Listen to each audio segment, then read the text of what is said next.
Now to an unprecedented move. The United States and its NATO allies have decided to expel Russian diplomats from their countries. The United States and 17 other countries have now decided to expel scores of Russian diplomats in response to the alleged nerve agent attack in the United Kingdom. It's a story that's developing very fast and spreading across the world.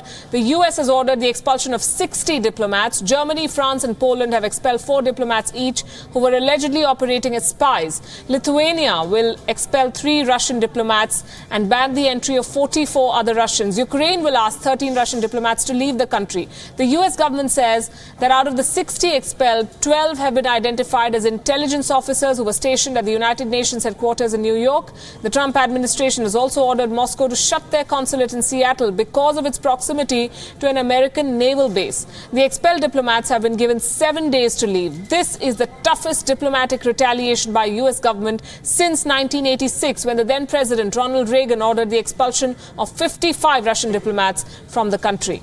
And Russia has hit back at the US and EU action. It has described it as provocative. The Russian envoy to the US has said that Washington's understands nothing but force. The UK, meanwhile, has expectedly welcomed the move. The British Foreign Secretary Boris Johnson tweeted, and I quote, "Today's extraordinary international response by our allies stands in history as the largest collective expulsion of Russian intelligence officers ever and will help defend our shared security. Russia cannot break international rules with impunity."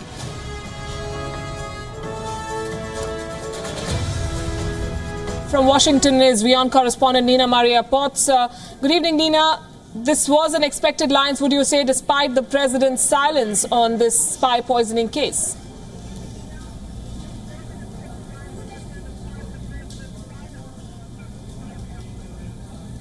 Well, in its strongest statement yet, I would say, in an unprecedented move, as you say, the US has announced that it will be expelling in total 60 Russian diplomats, officials who are working currently in the United States in solidarity with the UK. We were warned by the State Department sometime last week that there would be actions moving forward in coordination with the European Union. We've just heard that it's in fact 14 EU countries that are planning to take action and carry out similar expulsions. In the statement, the US says that it's going to be expelling 48 Russian officials currently serving at the bilateral mission to the United States.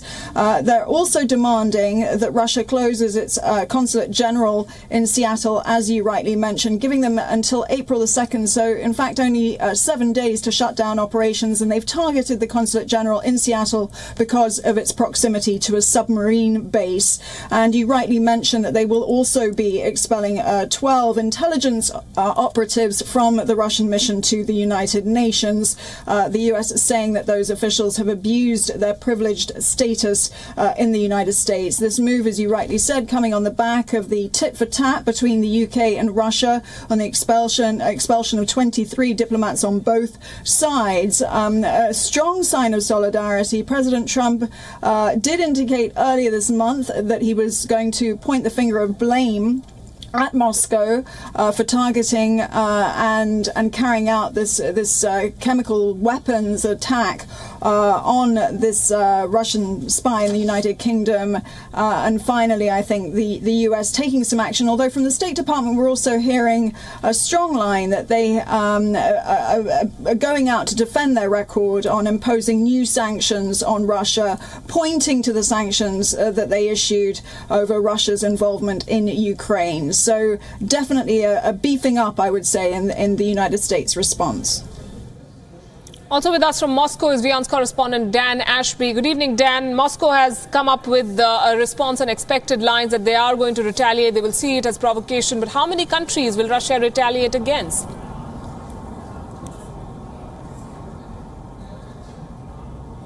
Well, that is the question. They would, of course, have to expel even more diplomats after expelling the 23 UK diplomats in the first place. But no surprise there. President Putin's spokesman coming out today and saying that they would expect to mirror these expulsions from the US, at least, and following their long-held policy of reciprocity. But then in the last few hours, we've had a strong statement from the Foreign Ministry here saying this is a provocative gesture and a continuation of a confrontational line, that this Euro-Atlantic unity goes in the face of common sense. So more words of frustration, and the Foreign Ministry spokesman goes on to say, this will not go unnoticed and we will take action. So yes, you can expect Moscow to have reciprocity to expel diplomats, but whether it will escalate further remains to be seen.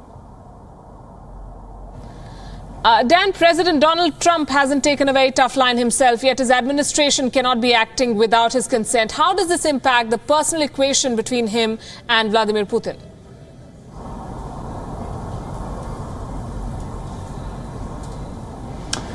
Well, look, this will be a blow to the Kremlin. They did not want this to escalate further than the United Kingdom. This is the year when they're hosting the World Cup. The focus is supposed to be on Russia's positive role in the world, the different projects it's doing. So it wanted this to be over with. After President Putin won the election, he came out and made some fairly dovish comments saying that he wanted positive relations with other countries. He didn't want some sort of arm race. We know that he has tried to have a positive relationship with the American administration, although recently Kremlin officials have said that it's America that's letting Russia down. So this escalation of diplomatic expulsions will be a headache for Russia ahead of what is a big year for the country.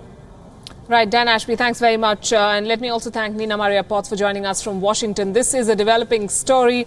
The question we're asking now is a question perhaps that many of you following this would be asking. What's the point of this exercise beyond the symbolism? What happens considering the fact that ambassadors from both sides continue to be serving in those countries? So this is not a break in diplomatic ties, really. This is just sending out a tough message. Why do countries expel diplomats? While diplomats around the world are granted immunity in their host country, their rights to stay can be withdrawn if they break the law, they upset the host nation, or in the event of diplomatic tension like what we're seeing between the UK and Russia right now.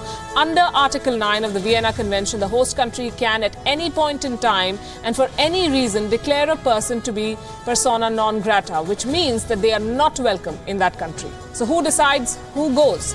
The host government decides which diplomats would go. The countries can summon the ambassador, issue a formal note. There is no law governing how that should be done. In the past, President Hugo Chavez of Venezuela, for instance, announced the expulsion of American ambassador on national television. That is, if he were in today's day and age, he would be doing it on Twitter, perhaps. What next for the expelled envoys? Diplomats are expected to leave after the host country issues the order. Refusing to leave is a breach of international treaties and could lead to a major crisis. While Russia gave the UK 1 week for its diplomats to leave, the time can be as less as 24 hours. In the 1960s, a British insurance firm offered a policy to protect diplomats against sudden expulsion from Moscow. There is no Foreign Office guideline to its staff on what to do in case they are expelled. So can these diplomats who've been expelled from a country go back to that country?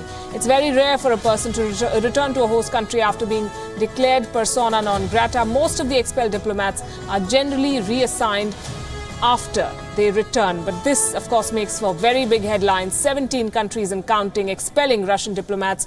Russia is calling it a provocation and is going to retaliate. Is this the second Cold War? That's a question that many are asking.